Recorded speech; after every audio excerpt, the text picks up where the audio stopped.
Welcome to this journey through one of the most disturbing cases recorded in the history of Georgia. Before we begin, I invite you to leave in the comments where you're watching from and the exact time at which you're listening to this narration. We are interested in knowing the places and times of day or night these documented accounts reach. The damp heat of Savannah clung to everything in the summer of 1836. Along the Savannah River, about 15 miles upstream from the bustling port city, stood Willow Creek Plantation. The property was not among the largest in Chatham County, but its isolation made it notable. Positioned where a small tributary fed into the main river, partially obscured by a dense grove of live oaks draped with Spanish moss, the main house sat atop a gentle rise that offered a commanding view of the surrounding fields and the river beyond. According to county records dated 1835, the plantation came under the sole ownership of Mrs. Eleanor Blackwood following the death of her husband, Jonathan Blackwood. The documentation indicates that Mr. Blackwood succumbed to what physicians at the time described as a wasting disease of the lungs, leaving his widow with 3 daughters and significant debt. What followed in the year after his passing would eventually lead to what the Savannah Daily Republican would later call a most troubling matter that decent society dare not discuss openly. Neighbors rarely visited Willow Creek after Mr. Blackwood's passing. The nearest plantation was owned by the Harrison family, situated some 4 miles downriver. Mrs. Margaret Harrison would later tell a county official that the Blackwood place had taken on a heaviness that one could feel upon crossing the property line. She reported visiting only twice after the funeral, finding Mrs. Blackwood altered in demeanor, possessing a coldness where once warmth resided. The Blackwood daughters, Catherine, Elizabeth, and Mary, aged 23, 20, and 18 respectively, were described in local church records as young women of proper bearing and education. Catherine, the eldest, was noted for her intelligence and administrative capabilities, having assisted her father with plantation accounts from a young age. Elizabeth was described as possessing striking beauty that had attracted numerous suitors. Mary, the youngest, was remembered by her former tutor as quiet and observant, with an unusual affinity for botanical studies. What makes this case particularly unsettling is how methodically normal the Blackwood plantation appeared to function in the months following Jonathan Blackwood's death. Tax records from late 1835 indicate that the plantation's productivity actually increased during this period, despite the loss of its patriarch. This economic recovery would later become a central question in the eventual investigation. In February of 1836, Mrs. Blackwood made what contemporaries considered an unusual business decision. According to records from the Savannah Mercantile Exchange, she sold approximately 30 acres of cotton-producing land to purchase 3 additional enslaved men from a trader operating out of Charleston. The transaction raised eyebrows among local planters, as the men were described as prime field hands of robust constitution and commanded prices well above market value. Furthermore, the plantation's existing workforce was considered sufficient for the reduced acreage. The first indication that something was amiss at Willow Creek came in April of 1836, when a river merchant named Samuel Wilson documented an odd encounter in his business ledger. Wilson, who operated a small trading vessel between Savannah and Augusta, noted stopping at Willow Creek to sell supplies. He wrote that he was met not by Mrs. Blackwood, but by Catherine, who conducted business with a precision and coldness beyond her years.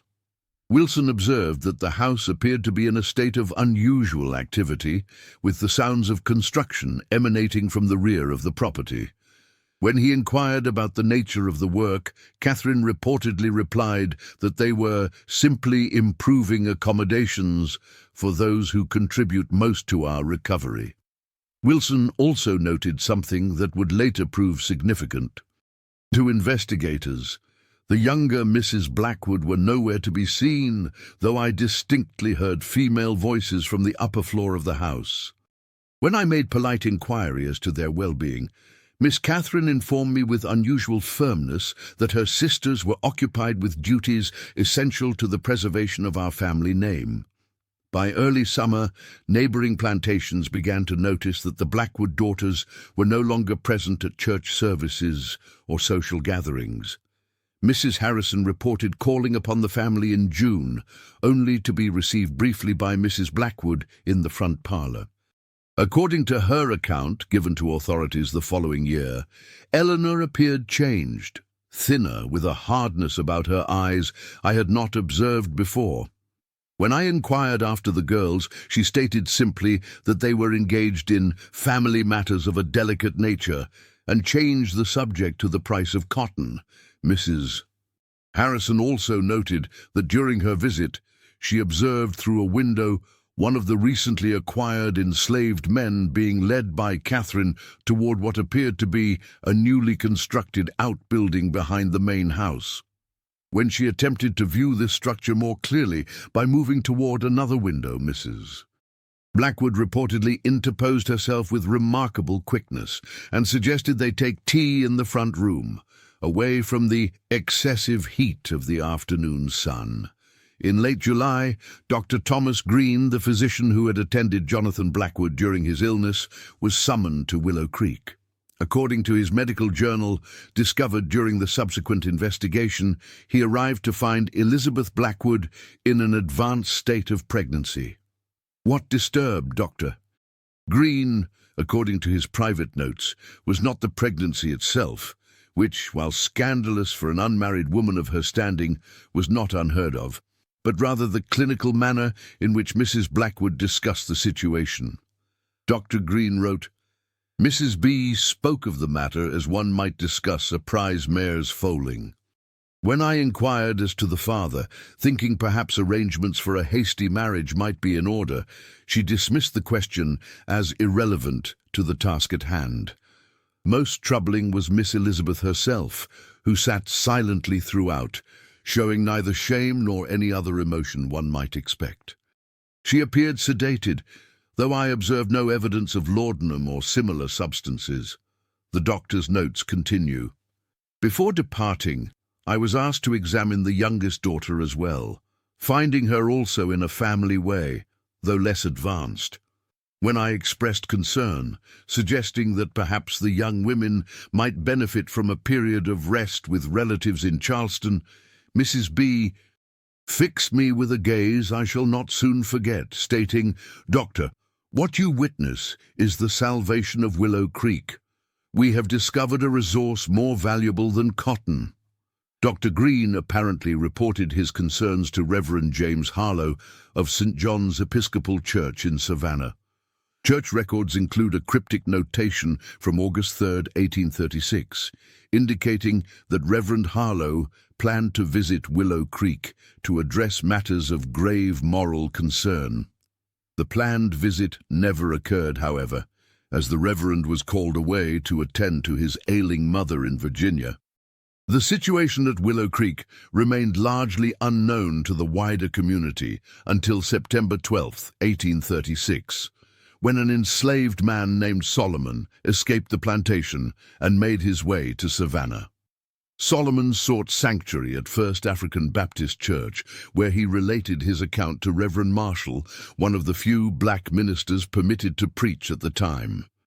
According to church records that survived a fire in 1858, Solomon described conditions at Willow Creek that the Reverend found too disturbing to commit entirely to paper. What is recorded, however, is that Solomon spoke of a new purpose that Mrs. Blackwood had introduced to the plantation. He described the construction of a separate building behind the main house, divided into rooms where the Blackwood daughters were kept. According to Solomon's testimony, Mrs. Blackwood had developed what she called a program for the creation of valuable assets through selective breeding. The surviving fragments of Solomon's account suggest that Mrs. Blackwood had identified a lucrative opportunity in the domestic slave trade. Rather than simply producing cotton, she had determined that breeding enslaved people, specifically those who would be classified as house servants due to their lighter complexion, offered a far greater return on investment. The horrifying implication was that she was using her own daughters as part of this scheme. Solomon reported that Catherine, the eldest daughter, initially resisted, but was eventually persuaded or coerced into assisting her mother in managing what they referred to as the breeding program. Elizabeth and Mary were essentially imprisoned in the new structure, where they were forced into contact with the enslaved men Mrs. Blackwood had specifically purchased for this purpose. On September 15, 1836, based on Solomon's testimony, Savannah authorities dispatched Sheriff William Parker and 4 deputies to investigate Willow Creek Plantation. The official report, filed on September 16th, confirms that they discovered an outbuilding matching Solomon's description. Inside, they found Elizabeth Blackwood in labor, attended only by her mother and sister Catherine. Mary was confined to another room in an advanced state of pregnancy. The sheriff's report states, "The scene before us defied all expectations of civilized conduct. The building, constructed with surprising solidity, contained 4 rooms arranged around a central corridor. 2 rooms appeared designed for confinement of the young women, furnished sparsely but adequately. A 3rd room contained 3 pallets where it appeared the enslaved men were kept. The 4th room had been fitted as a crude birthing chamber containing a bed, water basins, and various implements." Mrs. Blackwood reportedly showed no remorse or shame when confronted by the authorities. According to Deputy James Foster's sworn statement, she defended her actions as a rational solution to economic necessity. She allegedly told Sheriff Parker, "Cotton depletes the soil, requiring ever more land, but people replicate themselves and increase in value. The mathematics is irrefutable." The most chilling evidence came from a ledger book discovered in Catherine's possession. The book, now preserved in the Georgia Historical Society archives, meticulously recorded breeding pairs, expected delivery dates, and projected values for the resulting children. Notations indicated that lighter-skinned children could be sold as house servants for substantially higher prices, particularly in New Orleans. The ledger also included calculations on the productive lifespan of the Blackwood daughters, estimating that each could produce between 8 and 12 marketable offspring before they were expended. Elizabeth gave birth to a son during the authorities' raid on the plantation. According to medical records, both she and the child survived the birth, though Elizabeth was described as being in a state of profound detachment. Mary delivered a daughter approximately 3 weeks later while in custody in Savannah. The case never went to public trial. Historical records indicate that Judge Howell Cobb of the Superior Court of Chatham County ordered the proceedings sealed in the interest of public morality and the reputation of certain prominent families connected by marriage to the accused. Mrs. Blackwood and Catherine were quietly committed to the Georgia State Lunatic, Idiot, and Epileptic Asylum in Milledgeville, where admission records indicate they remained until their deaths in 1842 and 1861, respectively. Elizabeth and Mary were sent to live with distant relatives in Boston, along with their children. Church records from Massachusetts suggest that the sisters were eventually placed in separate households and may have assumed new identities. No further historical trace of them has been found. Willow Creek Plantation was sold by the county to settle outstanding debts. The new owners reportedly demolished the outbuilding immediately upon taking possession. According to local accounts, they burned the structure and buried the ashes. The enslaved people of Willow Creek, including the men involved in Mrs. Blackwood's scheme, were sold at auction in October 1836. Solomon, whose testimony brought the case to light, was purchased by a Quaker merchant from Pennsylvania, who subsequently granted him manumission. Solomon's later life remains undocumented, though a man matching his description appears in Philadelphia census records from 1850. This case remained largely unknown outside of certain historical and academic circles until 1963, when historian Dr. Margaret Wilson discovered the sealed court records while researching antebellum plantation economies. Dr. Wilson's subsequent paper, Economic Desperation and Moral Degradation, the Willow Creek Incident, was submitted to the Southern Historical Review, but was rejected as unnecessarily provocative. The manuscript was archived at Emory University, but never published. In 1968, during construction of a housing development along the Savannah River, workers uncovered foundations consistent with the descriptions of Willow Creek Plantation. Archaeological examination revealed a smaller structure behind the main house foundation that contained metal restraints embedded in the remaining wall sections. The discovery briefly appeared in local newspapers before the developer had the area filled in and construction resumed. The story of the widow of Savannah represents one of the darkest chapters in Georgia's history, not merely for the depravity of the acts committed, but for the cold rationality with which they were conceived and executed. It reveals how economic pressures and the dehumanizing institution of slavery could corrupt not only social systems, but the most fundamental human relationships. Perhaps most disturbing is the methodical nature of Mrs. Blackwood's scheme.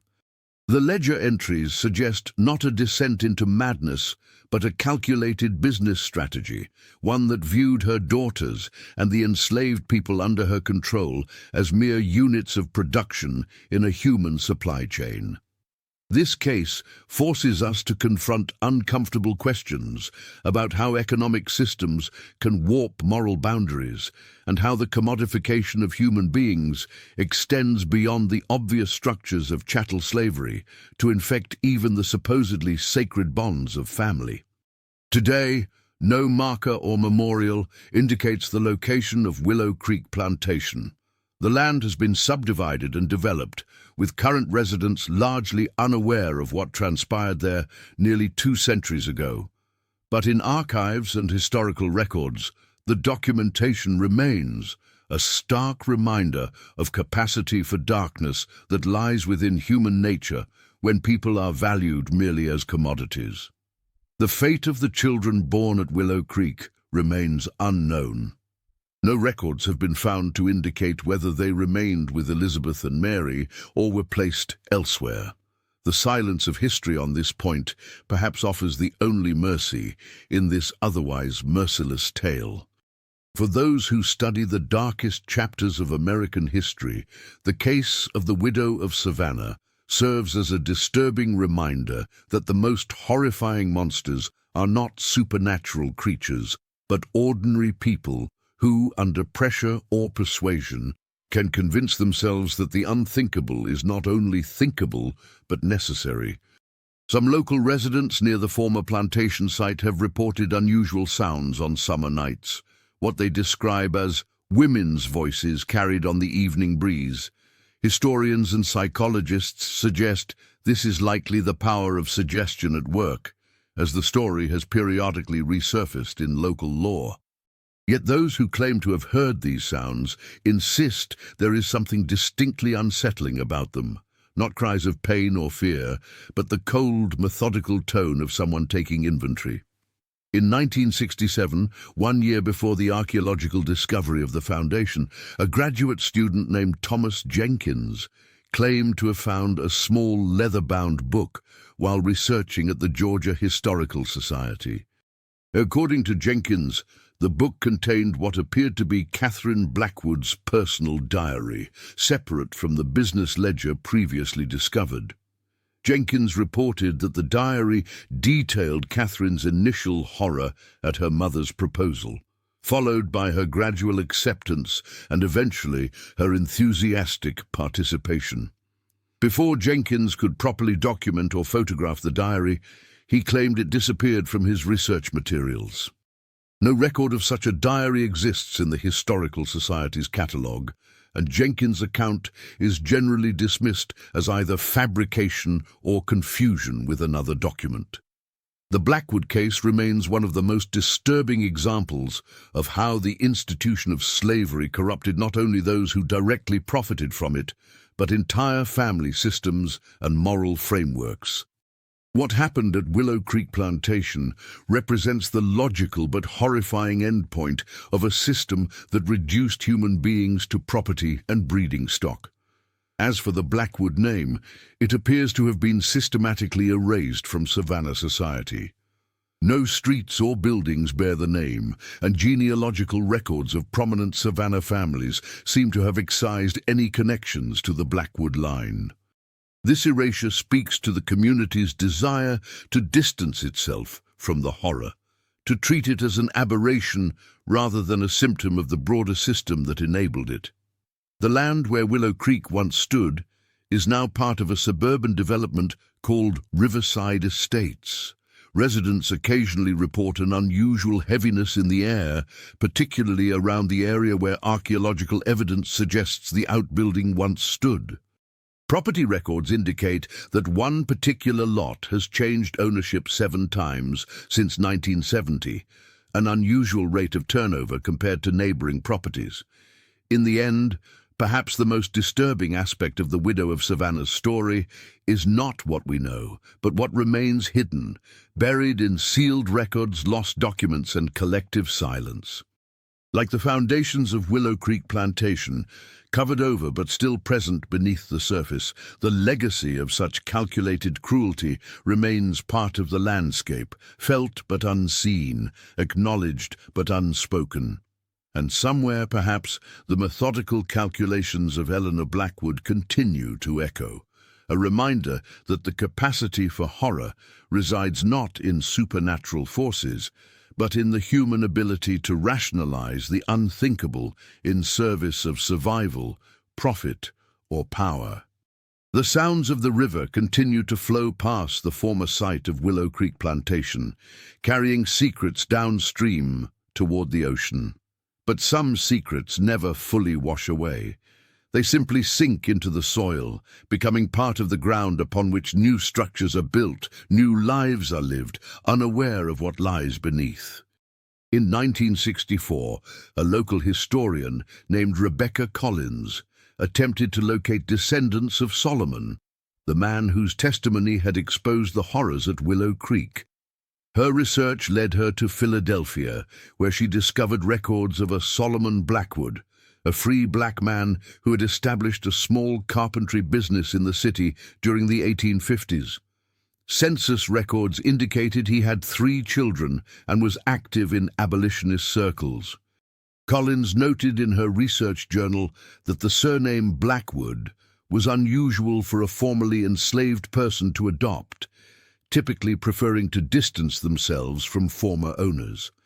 She speculated that Solomon may have taken the name deliberately, perhaps as an act of reclamation or as a permanent reminder of what had transpired. Collins managed to trace Solomon's lineage to a great-granddaughter named Esther Johnson, living in Pittsburgh in 1964. According to Collins' notes, she arranged a meeting with Johnson, who possessed a collection of family papers passed down through generations. Among these papers was a handwritten account, purportedly written by Solomon himself in 1852, detailing his experiences at Willow Creek Plantation. The account, which Collins was permitted to photograph but not remove, offered additional details about the atmosphere at Willow Creek in the months following Jonathan Blackwood's death. Solomon described how Mrs. Blackwood had gathered the enslaved people in the yard 1 week after the funeral and announced that matters would proceed differently henceforth. He recalled her stating, "The luxury of sentiment is one we can no longer afford. Each of you represents an investment that must yield adequate returns." Solomon's narrative described the gradual transformation of Catherine Blackwood from reluctant participant to her mother's most dedicated enforcer. He wrote, "Miss Catherine, who once showed kindness when her father still lived, adopted a manner so cold and calculating it chilled more deeply than her mother's cruelty. While the mistress spoke of necessity, Miss Catherine began to speak of efficiency and improvement, as though we were machinery to be optimized, rather than souls in bondage. Most disturbing was Solomon's description of overhearing a conversation between mother and daughter while he worked on constructing the outbuilding that would later house the breeding operation. According to his account, Catherine had initially objected to involving her sisters, suggesting instead that they acquire suitable females from the market. Mrs. Blackwood reportedly replied, "The market value of the resulting offspring depends entirely on their appearance and qualities.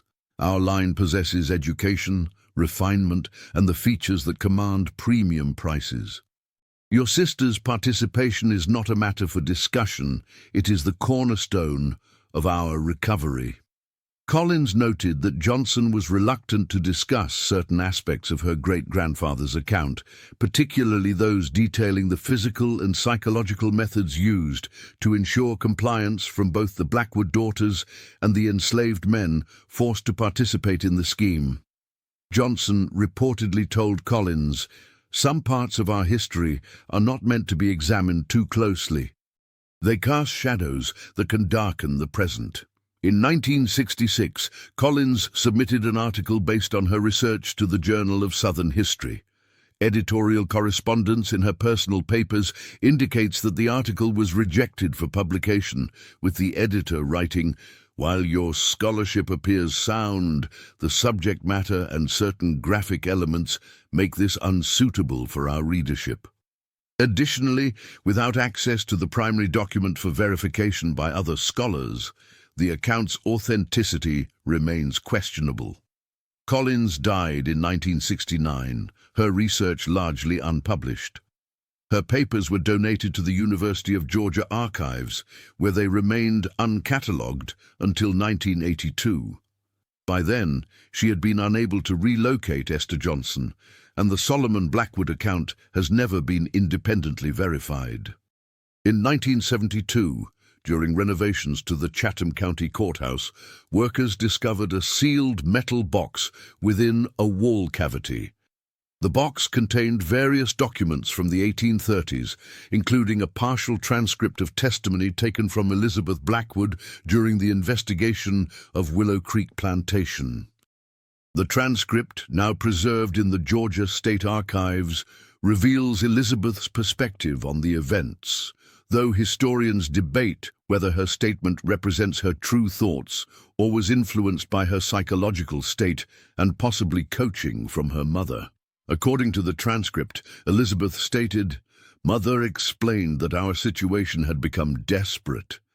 Father had borrowed extensively against future harvests, and his illness had prevented proper management of the plantation. Upon his death, we discovered the extent of our predicament. We faced not merely reduced circumstances, but complete ruin." The transcript continues, "Mother gathered us in Father's study and presented her calculations. The breeding and sale of one healthy child would equal the profit from 10 acres of cotton, without the attendant costs of seed, equipment, and seasonal labor. Furthermore, the initial investment would multiply naturally over time.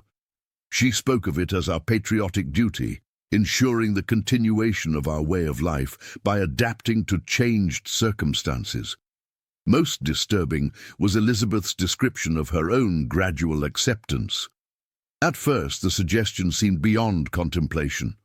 But Mother reminded us of what awaited genteel women without means, serving as governesses or companions, if fortunate, falling into true poverty and disgrace, if not. She asked if we preferred momentary discomfort or lifelong destitution. When presented in such terms, the logic became difficult to resist. The transcript includes Elizabeth's description of how Catherine initially resisted their mother's plan most strongly, threatening to expose the scheme to authorities. According to Elizabeth, Mother did not raise her voice or threaten. She simply took Catherine to the study and showed her the ledgers, the debts, the projections. They emerged 3 hours later, and Catherine's demeanor had transformed entirely. She began immediately to calculate output, to redesign the quarters, to select potential subjects from among our property. The document breaks off at this point, the remainder either lost or deliberately removed before the box was sealed within the wall. The partial transcript raised as many questions as it answered, particularly regarding the psychological methods Mrs. Blackwood employed to convince her daughters to participate in such a scheme. In 1975, psychiatrist Dr. Robert Simmons published an analysis of the Willow Creek case in the Journal of Historical Psychology, titled Coercive Control and Familial Compliance, the Blackwood Women of Willow Creek. Simmons proposed that Mrs. Blackwood had employed techniques similar to those observed in cult indoctrination or prisoner conditioning: isolation, creation of existential threat, logical but morally distorted arguments, and gradual normalization of the unthinkable. Simmons wrote, "The available evidence suggests that Mrs. Blackwood did not employ physical force or even direct threats against her daughters. Catherine's conversion from strongest opponent to chief enabler represents a classic case of what we now term identification with the aggressor, a psychological defense mechanism whereby a victim adopts the perspective and values of their oppressor as a means of managing otherwise unbearable anxiety." The Simmons analysis further suggested that the spatial organization of Willow Creek Plantation, particularly the construction of the separate breeding facility, served both practical and psychological purposes. Rather, she created a closed psychological environment in which her proposed solution, however monstrous, came to appear as the only rational course of action. By physically removing the axe from the main house, he wrote, Mrs. Blackwood created both literal and metaphorical distance between normal plantation life and the breeding program. This compartmentalization would have facilitated the psychological splitting necessary for the participants to maintain some sense of propriety, even as they engaged in activities that violated every social and moral code of their society. In 1978, during a severe drought that caused the Savannah River to reach historically low levels, a local fisherman discovered what appeared to be the remains of a small dock or landing stage approximately half a mile downstream from the former Willow Creek site. Subsequent investigation by amateur historians suggested this might have been a private shipping point constructed by the Blackwoods, potentially for discreetly transporting enslaved people born at the plantation without passing through the more closely monitored Savannah port. This discovery lent credence to one of the more disturbing aspects of the case, the suggestion in Catherine's ledger that the Blackwoods had developed connections with slave traders operating outside the usual channels, specifically those supplying markets in New Orleans, where light-skinned enslaved people commanded premium prices for household service. These traders were known to be particularly unscrupulous, often dealing in kidnapped free black people from northern states in addition to those legally enslaved. The possible existence of this private landing suggests that the Willow Creek operation may have continued longer than the official record indicates, perhaps operating for months before Solomon's escape brought it to the authorities' attention. It also raises questions about how many children may have been born and sold through this channel before the scheme was discovered. In 1981, literary scholar Dr. Julia Martinez uncovered what may be a reference to the Willow Creek case in the private correspondence of author William Faulkner. In a letter to fellow writer Sherwood Anderson dated 1931, Faulkner mentioned hearing a particularly disturbing account of antebellum depravity during a visit to Savannah involving a widow who turned her own daughters into breeding stock. Faulkner wrote that the story plumbed depths of human corruption beyond what even I might convincingly render in fiction, and indicated that certain elements of the tale later influenced his portrayal of the character Thomas. Sutpen in his novel Absalom, Absalom. In 1987, renovations at the former Georgia State Lunatic, Idiot and Epileptic Asylum, by then renamed Central State Hospital, uncovered a set of patient records that had been walled up during previous construction. Among these was a more complete file on Eleanor Blackwood, including treatment notes that had not been included in the official archives. The attending physician, Dr. James Wilson, described Mrs. Blackwood as entirely lucid and rational in all matters not pertaining to her crime. He noted that she maintained until her death that her actions had been entirely justified by economic necessity. According to Wilson's notes, Mrs. Blackwood told him, "In time, sir, my methods will be vindicated. The institution itself remains unchallenged. I merely applied its principles within the family unit rather than maintaining artificial separation. The objection is not to what was done, but to who did it and where." Most chilling was Wilson's observation that Mrs. Blackwood spent much of her time in the asylum making calculations and projections in notebooks provided at her request. These writings, confiscated regularly but persistently replaced, contained detailed analyses of how her breeding program could have been expanded and optimized had it continued. Wilson wrote, "She appears to regard her incarceration as merely a temporary setback, speaking often of 'when I return to operations,' despite having been informed that she faces lifelong confinement." Eleanor Blackwood died in 1842 of typhoid fever that swept through the asylum. According to the hospital's death register, no family members claimed her body, and she was buried in an unmarked grave on the asylum grounds. Catherine Blackwood survived until 1861, dying of what records describe as a wasting illness of the lungs, ironically, the same condition that had claimed her father's life and set the entire tragedy in motion. Catherine's patient records indicate a markedly different psychological trajectory than her mother's. While Eleanor remained convinced of the correctness of her actions until her death, Catherine reportedly experienced a profound psychological collapse approximately 5 years into her confinement. Asylum records indicate that she became increasingly agitated, refusing food and tearing her own hair and clothing. She eventually stabilized in a state of near catatonia, responding to basic instructions, but rarely speaking. One of her few recorded statements from this period came after a visit from a local minister in 1854. According to the visitor's log, Catherine suddenly broke her silence to ask, "Are they thriving?" When the minister asked who she meant, she reportedly replied, "The children, my sister's children, my nieces and nephews, my mother's merchandise."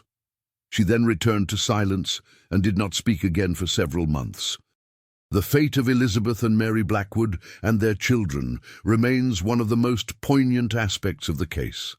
Historical records confirm that they were initially placed with distant Blackwood relatives in Massachusetts, but their trail grows cold after 1840.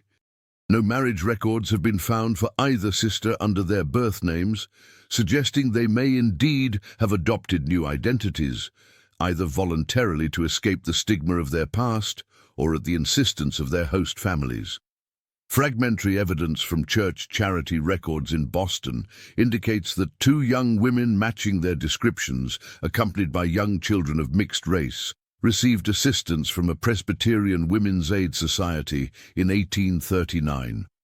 The women were described as Southern refugees of formerly good family, now reduced to unfortunate circumstances. The record notes that the women were assisted in relocation to the Western Territories, but no further information is provided regarding their destination or subsequent fate. In notes found among her papers after her death in 1988, Wilson wrote, The deliberate erasure of these women and their children from historical record represents a secondary violence, an attempt to excise not just the crime, but its victims from collective memory. In 1969, a historical novel loosely based on the Willow Creek case was published under the title The Widow's Calculation. The author, Sarah Johnson, claimed to have based her narrative on family papers passed down from an ancestor who had served as a deputy in Chatham County during the 1830s. Historian Margaret Wilson, whose unpublished 1963 paper first brought scholarly attention to the case, spent the last years of her career attempting to trace the Blackwood sisters and their children through frontier records. The novel was criticized for sensationalizing the case and taking significant liberties with the known facts, but it did introduce the Willow Creek incident to a wider audience for the first time. Johnson's novel included a fictional epilogue suggesting that descendants of the children born at Willow Creek had unknowingly become integrated into prominent Southern families, representing an invisible legacy of Mrs. Blackwood's scheme. While this element appears to have been entirely fictional, it sparked renewed interest in the historical case and led to additional academic research throughout the 1970s. In 1992, during expansion of the Riverside Estate subdivision near the former Willow Creek site, construction workers uncovered a small cemetery containing approximately 15 graves. Archaeological examination determined that the burials dated to the early to mid-19th century and appeared to be those of enslaved people, based on the absence of coffins and the presence of certain burial goods consistent with African American funerary practices of the period. Among the graves was one containing the remains of a woman in her early 20s, buried with what appeared to be a newborn infant. Analysis of the remains indicated that both had died around the same time, likely during or shortly after childbirth. The woman's skeletal structure showed evidence of a healed childhood fracture to the right radius, consistent with a defensive injury. This discovery raised the possibility that not all births at Willow Creek had resulted in viable merchandise for Mrs. Blackwood's scheme, and that the human cost of her program had been even higher than previously documented. The remains were eventually reinterred with appropriate ceremony at a memorial site established by local community organizations and descendants of enslaved people from the Savannah area. In 2004, the Georgia Historical Society finally installed a small historical marker near the former entrance to Willow Creek Plantation. The marker's text acknowledges the site as one where extreme abuses of the slave system occurred, but does not detail the specific nature of those abuses. Local historians had advocated for more explicit language, but compromised in the interest of having some form of public acknowledgement established. The marker has been vandalized several times since its installation, defaced, removed entirely, and in one case found hanging from a nearby tree. Each time, it has been restored or replaced, becoming itself a site of ongoing tension between those who believe such history must be publicly acknowledged and those who would prefer it remain buried. In 2008, researchers at the University of Georgia's Department of Genetics launched a project inviting residents of Savannah with family histories dating to the antebellum period to submit DNA samples for analysis. The stated purpose was to study patterns of genetic diversity and admixture in the regional population. While not specifically focused on the Willow Creek case, the researchers acknowledged that the project might potentially identify genetic lineages connected to the Blackwood family. The results, published in 2011, indicated that approximately 3% of the samples submitted showed genetic markers consistent with descent from the Blackwood lineage, including both white and African American participants. The study's authors noted, these findings suggest that the reproductive exploitation that occurred at sites like Willow Creek has left a genetic legacy that persists in the regional population, often unknown to the individuals carrying these markers. This genetic evidence provides perhaps the most concrete confirmation that some children born of the Willow Creek breeding program did indeed survive and reproduce, their descendants now scattered throughout the regional population and beyond, carrying a biological connection to a history of which they may be entirely unaware. Today, the story of the widow of Savannah remains a disturbing footnote in the history of American slavery. A reminder that the institution's horrors extended beyond the obvious physical brutality into realms of psychological manipulation and familial corruption that still challenge our understanding. It represents an extreme manifestation of the commodification of human beings that was fundamental to the slave system, taken to its logical but horrifying conclusion within the context of a family presumably bound by ties of affection and moral obligation. The case raises uncomfortable questions about how economic pressures can warp human relationships and values, particularly in societies already structured around fundamental inequalities. Eleanor Blackwood's coldly rational approach to her family's financial crisis, treating her daughters as productive assets rather than as human beings deserving protection, represents a grotesque extension of the same logic that allowed the institution of slavery to exist at all. Perhaps most disturbing is the suggestion in the historical record that Mrs. Blackwood did not see herself as having violated the moral code of her society. Rather, she appears to have viewed her innovation as merely a more efficient application of principles already embedded in that code: the right of ownership over human beings, the prioritization of economic considerations over human dignity, and the treatment of reproduction as a managed resource rather than a sacred aspect of human experience. As one approaches the site today, little visual evidence remains of what once occurred there. The river continues to flow, carrying its secrets. The houses of Riverside Estate stand on manicured lawns, their residents going about their daily lives.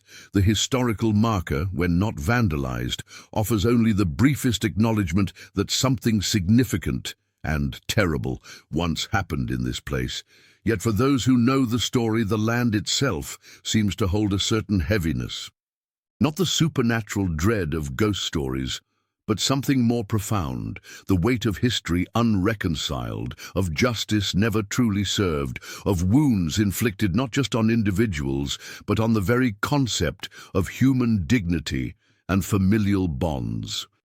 In the words of historian Margaret Wilson, whose work brought this case to light despite institutional resistance, the horror of Willow Creek lies not in ghostly manifestations or supernatural visitations, but in the entirely human capacity to reconstruct moral frameworks, to justify the unthinkable when under sufficient pressure. Mrs. Blackwood was not a monster in the traditional sense, which is precisely what makes her actions so deeply disturbing. She was merely a human being who, when faced with economic ruin, recalculated the value of her daughter's humanity and found it wanting. Perhaps the final word on the widow of Savannah comes from Solomon, the man whose courage brought the horror to light. In the conclusion of his purported written account, discovered among his descendants' papers, he wrote, "Some ask why I took the name Blackwood when granted my freedom, the name of those who committed such evil. I carry it not in honor, but as testimony. As long as a Blackwood walks this earth, the truth of what happened on those quiet riverbanks cannot be entirely erased.